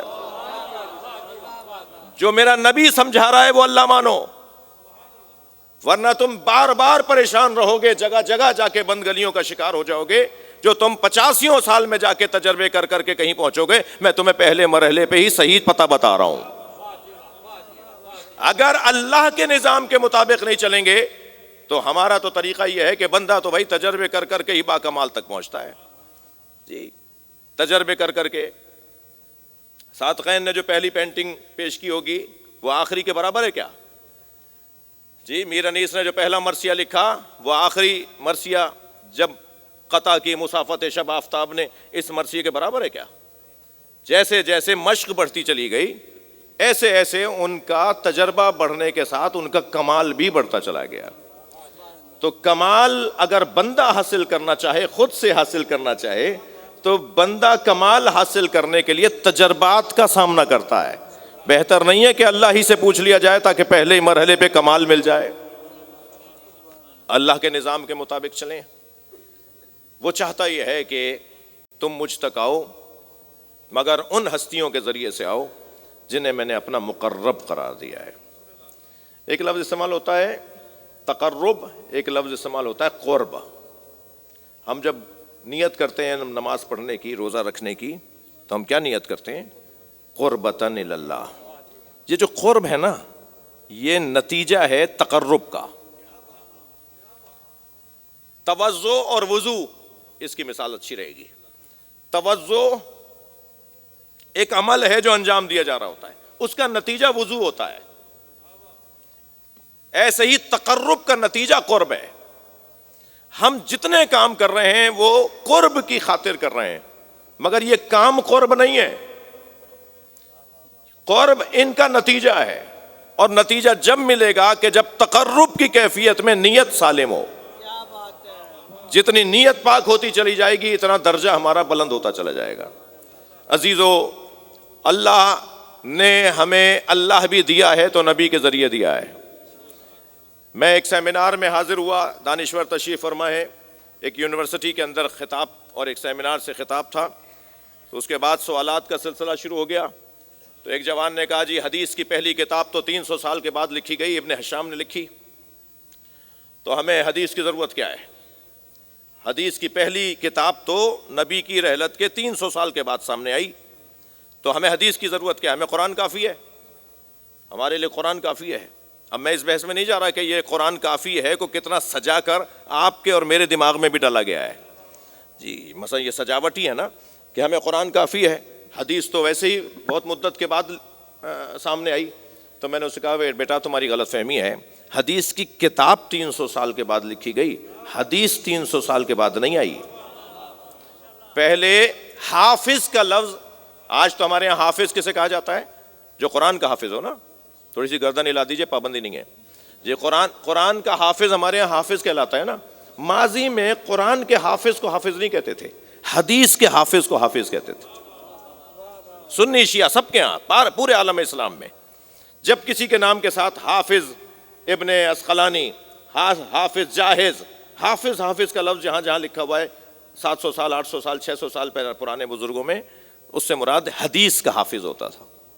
واؤ بھی اگر کوئی حافظ کم کر دیتا تھا تو دوسرا حافظ اسے ٹوکتا تھا کہ اس حدیث میں واؤ بھی ہے، تم نے واؤ نہیں بیان کیا۔ تو حدیث کی کتاب یقیناً 300 سال کے بعد آئی ہے، مگر حدیث 300 سال کے بعد نہیں آئی۔ میں طویل گفتگو سے گریز کرتا ہوا صرف ایک جملہ جو میں نے وہاں بھی کہا تھا یہاں تکرار کر رہا ہوں۔ عزیزان گرامی، ان سے میں نے یہ عرض کیا تھا کہ یہ تمہیں کس نے بتایا ہے؟ تم کہہ رہے ہو نا قرآن کافی ہے، یہ تمہیں کس نے بتایا ہے کہ یہ قرآن ہے؟ فرشتہ تمہارے اوپر آیا تھا، جبریل امی تم پر نازل ہوئے تھے، یہ تمہیں کس نے بتایا ہے کہ قرآن ہے؟ جس نے بتایا ہے نا کہ یہ قرآن ہے، اسی کے بتانے کو حدیث کہتے ہیں۔ حدیث کے بغیر گزارا نہیں ہے۔ صلوات پڑھ لیں محمد و آل محمد۔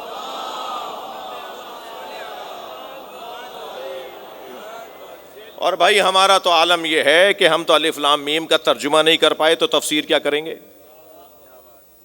جتنے بھی قرآن کے نسخے ہیں وہ سیاہ سنی جس نے بھی ترجمہ کیا ہو، آپ الف لام میم کے نیچے الف لام میم ہی دیکھیں گے، الف لام را کے نیچے الف لام را ہی لکھا ہوا ہے، کاف ہا یا عین صاد کے نیچے کاف ہا یا عین صاد ہی لکھا ہوا ہے۔ ہم تو ترجمہ نہیں کر سکتے تو تفسیر کیا کریں گے؟ بس قرآن سمجھانے والوں کے پیغام کو حدیث کہا جاتا ہے۔ میں اس مثال سے یہ عرض کرنا چاہ رہا ہوں کہ جب اللہ کا پیغام ان کے ذریعے سے آتا ہے تو ہماری دعائیں ان کے ذریعے نہیں جائیں گی؟ اللہ کا پیغام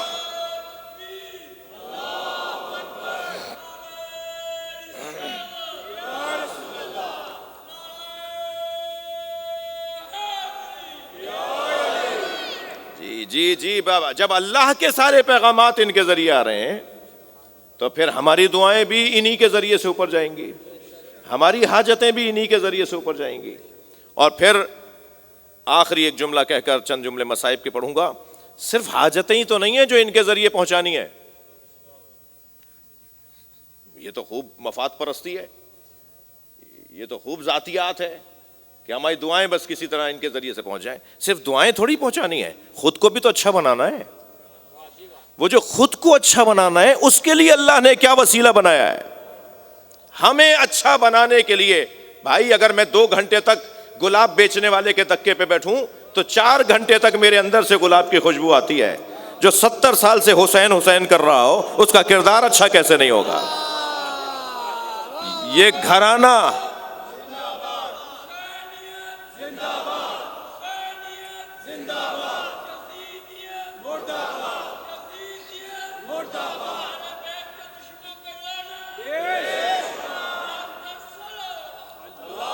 اللہم صلی علی محمد وآل محمد۔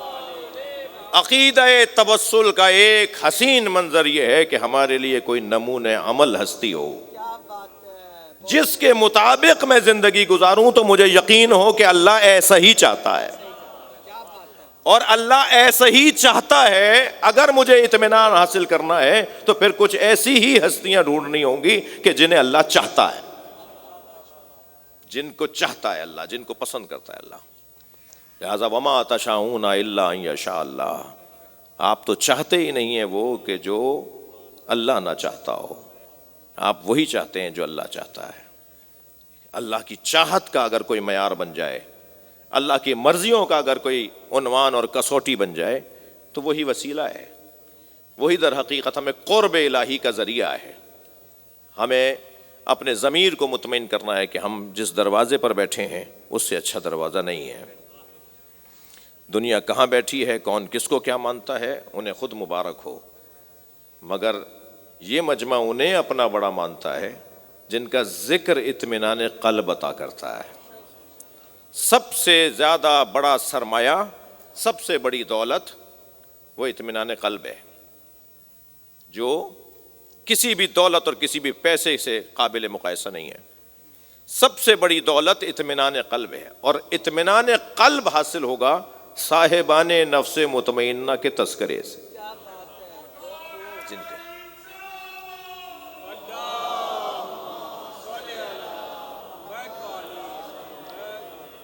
ان کے تذکرے سے ہمارے وجود میں ٹھہراؤ آتا ہے، ہمارے وجود میں سکون آتا ہے.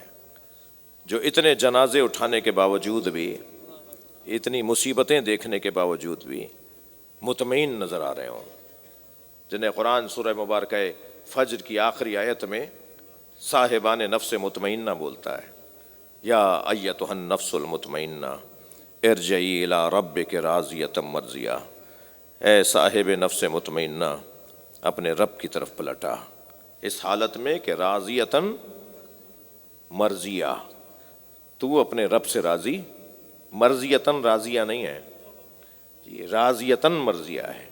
تو اپنے رب سے راضی، تیرا رب تجھ سے راضی. یہ کوئی معمولی وجود نہیں ہے جس کو اللہ کہہ رہا ہے تو اپنے رب سے راضی ہو جا، اس حالت میں آ جا. جب تو اپنے رب سے راضی ہو جائے گا تو پھر تیرا رب بھی تجھ سے راضی ہو جائے گا. فادخلی فی عبادی، میرے خاص بندوں میں آ جا. وادخلی جنتی. اب یہ جنتی کا لفظ، میری جنت کا کیا مطلب ہے؟ جنت جنت ہے، اللہ کی جنت کوئی اور ہے کیا؟ جی، جنتی بلا تشبیہ، جیسے کوئی خالق اپنی مخلوق کو، معبود اپنے مربوب کو، رب اپنے مربوب کو، معبود اپنے عبد کو اپنی آغوش میں لے رہا ہو نا، کہ میری ذات میں ضم ہو جا. یہ جو جنتی والی کیفیت ہے یہ فنا فی اللہ کی کیفیت ہے. جب کوئی وجود اللہ کی ذات میں فنا ہو جائے. تھوڑا سا تسلی کیجئے، مجھے ایک جملہ اور یہاں پر کہنے دیجئے. ذوبو فی علی کما ہوا ذاب فی اللہ. علی میں ایسے گم ہو جاؤ جیسے علی اللہ میں گم ہو گئے. جی، عرفاء، صوفیہ، صاحبان عرفان، یہ اولیاء الہی کے ہاں ایک اصطلاح ہے فنا فی اللہ. اتنی محنت کرے کوئی، اتنا ریاضت اٹھائے کوئی کہ وہ اللہ کی ذات میں فنا ہو جائے. پھر جب اللہ کی ذات میں وہ فنا ہو جائے گا تو پھر اس کا وجود نہیں رہے گا. پھر اس کا وجود نہیں رہے گا. ہم ایک اپنے عزیز، اپنی جان دیوبندی برادران کے مدرسے میں گئے تو وہاں انہوں نے کہا جی آپ کے یہاں تو شرک ہوتا ہے. بڑی اچھی اچھی گفتگو ہوئی، ان میں سے ایک بات یہ ہوئی. میں نے کہا جی کیا ہوتا ہے ہمارے یہاں؟ کہنے آپ یہ عالی مدد بولتے ہیں. تو میں نے، ایک صاحب برابر بیٹھے تھے، میں نے ان سے کہا کہ کچھ دیر بعد میں ان سے کہلواؤں گا یہ عالی مدد، تھوڑی سی بات تو آگے بڑھے. تو میں نے کہا جی کیا مسئلہ ہے اس کا؟ کہنا یہ اللہ سے مدد مانگنی چاہیے، یہ تو شرک ہے. میں نے کہا آپ کے ہاں باب سنن میں، سنی شیعہ کے ہاں سب کے ہاں باب سنن میں ایک بحث ہے کہ من اخلص للہ 40 صباحا، جس نے 40 دن صرف اور صرف اللہ کی خاطر زندگی گزاری. یہ سنی شیعہ کے ہاں بحث ہے عرفانیات کے اندر. عرفانیات میں پوری ایک باب ہے یہ کہ جس نے 40 دن صرف اور صرف اللہ کی خاطر زندگی گزاری تو 40 دن کے بعد اس کی آنکھ اللہ کی آنکھ ہو جائے گی، اس کا ہاتھ ید اللہ ہو جائے گا، اس کی زبان لسان اللہ ہو جائے گی، اس کا چہرہ وجہ اللہ ہو جائے گا. جی وہ ختم ہو جائے گا نا، وہ ختم ہو جائے گا. جب ایک دفعہ ذائقہ آ جائے کسی چیز کا تو پھر ذائقے کے بعد چھوڑا تھوڑی جاتا ہے. جی عادتیں تو بہت ساری چیزوں کی ہوتی ہیں، مزہ تو اس کا ہے کہ اس کی عادت کی جائے، جسے فلاں فی اللہ کی کیفیت کہتے ہیں، جسے خلوص کی کیفیت کہتے ہیں، جسے اخلاص کہتے ہیں. ہے نا معصوم کا فرمان کہ ان لم تکن حلیما فتحلم، اگر تم بردبار اور تحمل مزاج نہیں ہو تو بردباری اور تحمل مزاجی کا مظاہرہ کرو. وہ جب تم مظاہرہ کرو گے نا تو اس کا ایک ذائقہ آنے لگے گا، اس کا ایک ٹیسٹ آئے گا. یہ جو برداشت ہے نا، معاف کرنا، جلدی ابلنا پڑنا، دیکھا ہوگا نا، دیگچی اور دیگ چولہوں پہ رکھی ہوئی ہو تو دیگچی جلدی ابلتی ہے، دیگ دیر سے ابلتی ہے. وہ دیگ دیر سے کیوں ابلتی ہے؟ اس لیے اس کا ظرف بڑا ہے. دیگچی جلدی اس لیے ابلتی ہے کہ اس کا ظرف چھوٹا ہے. تو جس کا ظرف بڑا ہوتا ہے نا وہ جلدی غصہ نہیں کرتا، وہ جلدی بدلے نہیں لیتا. وہ جو تحمل مزاجی ہے نا، وہ جو برداشت ہے. ایک صلوات اور پڑھ لیں ذرا نبی کی ذات پر.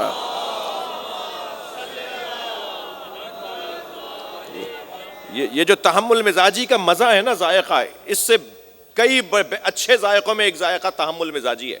برداشت، درگزر کرنا، ذرا مؤخر کرنا، غصے کو چھوڑنا. تو معصوم فرما رہے ان لم تکن حلیما فتحلم، اگر تم حلیم نہیں بھی ہو تو بھی حلم کا مظاہرہ کرو. جب تم 2 4 5 10 دفعہ حلم کا مظاہرہ کرو گے تو اس کا تمہیں ذائقہ آنے لگے گا، اور جب اس کا ذائقہ آ جائے گا تو پھر تم اس کو چھوڑو گے ہی نہیں. اس کو تم چھوڑو گے ہی نہیں. اس سے اچھی چیز کیا ملے گی بھائی؟ اس سے اچھا ذائقے والی چیز کیا ملے گی؟ ایسے ہی عزیزان گرامی، وہ جو اللہ کی خاطر 40 دن، معصوم فرما رہے ہیں جس نے 40 دن اللہ کی خاطر زندگی گزاری، اٹھنا بیٹھنا بولنا سوچنا دیکھنا آنا جانا کھانا پینا، ہر چیز اللہ کی خاطر، ہر چیز میں خلوص سچائی، ہر چیز میں اخلاص، تو پھر اس کی آنکھ اللہ کی آنکھ ہو جائے گی. پھر وہ ید اللہ ہو جائے گا، پھر وہ عین اللہ ہو جائے گا، پھر وہ لسان اللہ ہو جائے گا. میں نے اقرار لیا پہلے اپنے بھائیوں سے کہ آپ کے یہاں یہ حدیث ہے یا نہیں؟ انہوں نے کہا جی ہاں ہمارے حدیث ہے. تو میں نے کہا 40 دن میں اور آپ محنت کریں تو ہم عین اللہ ید اللہ لسان اللہ ہو جائیں. ہم اس علی کی بات کر رہے ہیں جو کعبے میں آیا تھا اور مسجد میں شہید ہوا تھا، جس کی ساری زندگی اللہ کی خاطر گزری ہے. تو بھائی وہ عین اللہ ہے نا، وہ ید اللہ ہے نا. وہ اہل سنت بھائیوں کی کتاب میں بڑی خوبصورت ایک روایت ہے کہ ایک شخص روتا پیٹتا آیا حضرت عمر کے پاس، کہنے لگا کہ علی نے مجھے تھپڑ مارا ہے. خانہ کعبہ مطاف میں طواف کے دوران علی نے مجھے تھپڑ مار دیا. تو حضرت عمر نے مولا علی سے پوچھا کہ یا علی آپ نے اسے مارا ہے؟ حضرت فرمایا ایک نامحرم کو گھور کے دیکھ رہا تھا، میں نے اسے سمجھایا، یہ نہیں مان رہا تھا تو میں نے تھپڑ مارا ہے. تو حضرت عمر نے مولا علی سے کچھ نہیں کہا، اس شخص سے کہا عین اللہ نے دیکھا تھا، ید اللہ نے مارا ہے. تو بھائی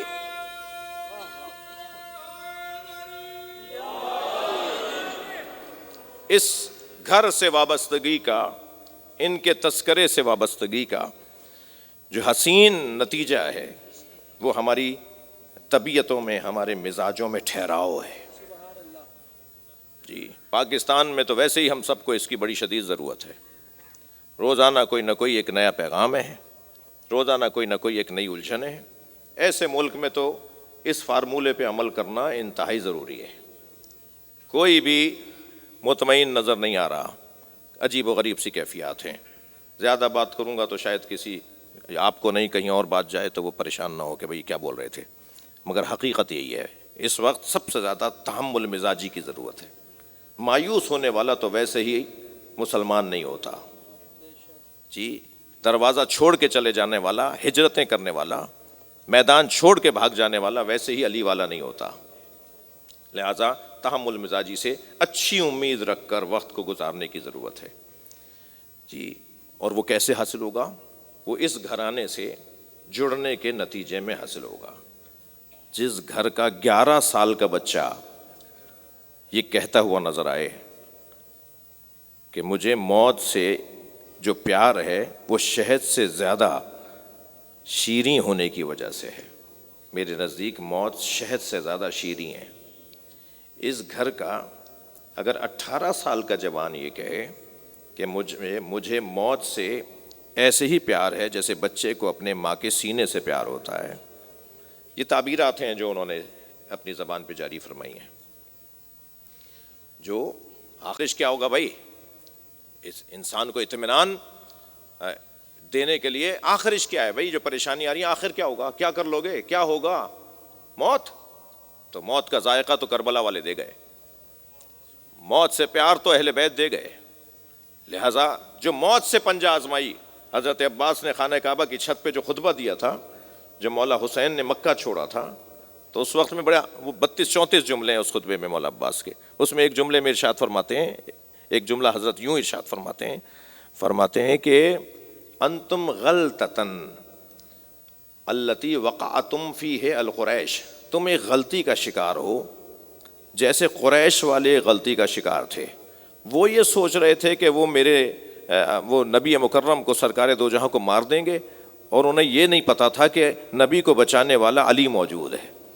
تم بھی یہ غلط فہمی کا شکار ہو، تم سمجھ رہے ہو کہ حسین کو مار دو گے، تمہیں پتہ نہیں ہے کہ عباس زندہ ہے، میں زندہ ہوں اپنے مولا کی حفاظت کے لیے۔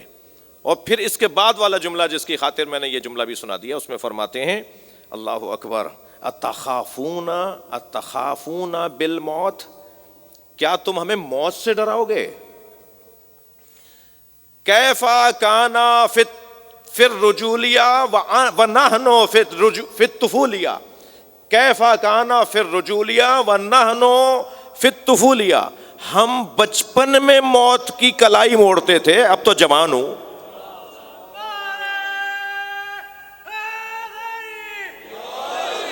موت سے پیار، مرنے سے رغبت، مرنے سے خوف نہ کھانا، یہ اس گھرانے نے سکھایا ہے۔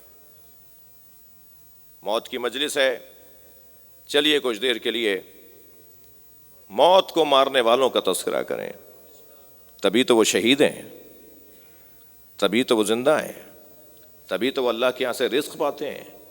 جن کا شعور ہمیں نہیں ہے، وہ کون لوگ ہیں جنہوں نے تلوار پر خون کو فتح دی ہے، جنہوں نے صبر کو جتوایا ہے، ظلم کو ہروایا ہے، جنہوں نے اپنے صبر کے ذریعے سے فتح حاصل کی ہے، وہ یہ گھرانہ ہے۔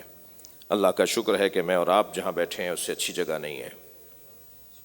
ایک باپ کی مجلس ترحیم ہے، والد بھی ایسے کہ جن کی اپنی قانون کی دنیا میں، قانون کی تشریح کی دنیا میں، قانون کی تبلیغ کی دنیا میں، قانون کے نفاذ کی دنیا میں خدمات تھیں۔